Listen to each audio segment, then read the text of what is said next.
Hello and welcome to the Faber Group. Today's topic is the plan. So if we were to look at kind of a 30,000 foot overview of how we do healthcare, non-institutional healthcare, it's going to look like this. We're going to have to, there's really about four things that we really need to know in order to do that. First one, we need to know where to go.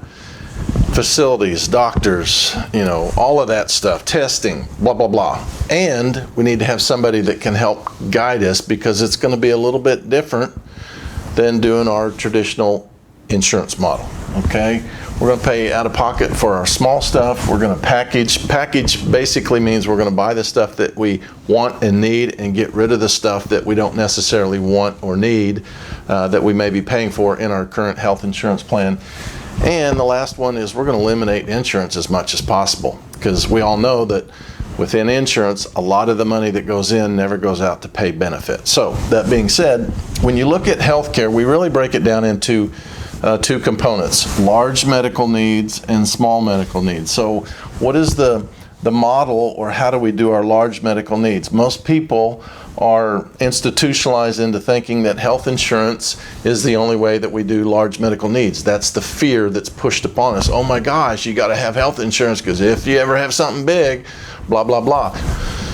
Well, in reality, every 20 to 30 years, some kind of a big medical event that we need a way to pay the bill. Now you think about it. Do we need insurance or do we need a way to pay the bill? The answer is B. We need a way to pay the bill. It may not be insurance. It may be something else, another alternative. So we could do self-funding models, but you're still relying typically on some kind of an insurance carrier for some kind of a stop loss, and you take on more risk that way. So the last model, the model that we like, is healthcare sharing. Now, the word alone scares a lot of people because they don't understand how healthcare sharing works.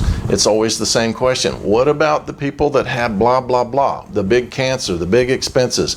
We'll cover that in another video. But if we look at healthcare sharing, health insurance, healthcare sharing, property and casualty, life insurance, homeowners insurance, they all function the same way. The functionality is the same. It's pooling of money. There's a large group of people that pay to an administrative body who pays the bill or the claim in the insurance world for the one person that had the event. That's how the models work. The difference is what happens to the money at the administrative level. How much actually goes to pay benefit and how much is siphoned off to go pay for other things. So that's large medical needs. How do we do that? So on the flip side of that, what do we do for the small stuff? Most of the time, this is all we're dealing with is the small stuff, right? Colds, flus, sniffles, sneezes, cuts on the arm, broken arm. Small stuff compared to the big stuff. The big stuff, cancer, stroke, heart attack, the biggies, right? How do we do small medical needs? One option is we do it on our own. Just like your automobile policy right now, you know that you're going to be responsible for your oil changes, your wiper blades, new tires, filters in your car, all of that stuff you're going to come out of pocket for. You already know that. We have the same thing, the same model in health insurance. You're going to come out of pocket for your small stuff, right? So, discount plans is the second model. There's a lot of providers out there that are cash friendly and they would like to not be part of the insurance model. They don't want to staff up for all of that and all the headache of it. So they say, hey, I'll be in this network and a cash provider, you come in and pay me cash and I give you a discount. There's a lot of providers that are part of these discount plans. DPC is another option. It's really kind of moving up the scale as far as importance right now. DPC stands for direct primary care. Essentially what that is, we call it membership models. You're paying a fee so I can go see the doctor, the primary care, because they're really kind of on the front lines of seeing people with medical stuff. If it's something outside of their wheelhouse, they send it on to the expert or people that are skilled in other areas. They're kind of a general practitioner, and you pay a monthly fee that you can go see them. So the next model, the model that we come up with, we've seen some things that didn't settle well with us for the direct pay models. And we thought we could make it better. We wanted to make a multi-provider direct pay.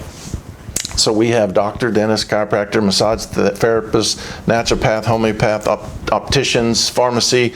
We got Eastern people, medicine people. We got Western. We got a combination there. One of the things we also did in our direct pay model is it wasn't a use it or lose it model, and we'll get into that mechanics in a later video. But the idea is we want to help people hold on to their money and use it when the event occurs, instead of paying for benefits that you may never see.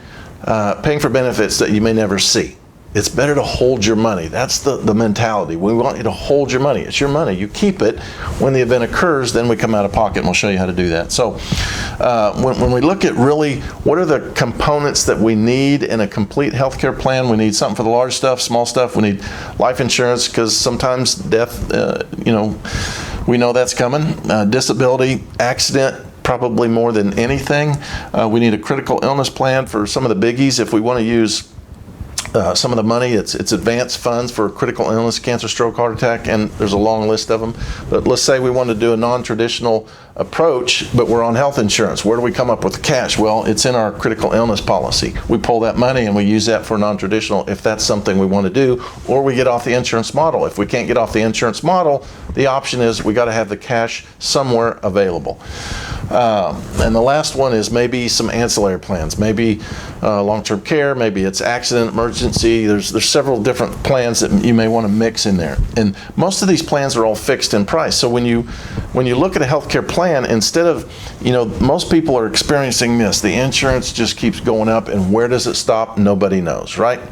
But when you put together a package of products that are very fixed in price, your healthcare coverage is, I don't want to say it flatlines, but it's pretty level over time. It's like your utility bill when you put it on level pay. That's kind of what we're doing by putting together fixed product cost units, instead of one product is a fix-all and it's psychotically priced. So that being said, if this is making sense to you, reach out to us at the Faba Group and we will help you. We'll see you on the next video.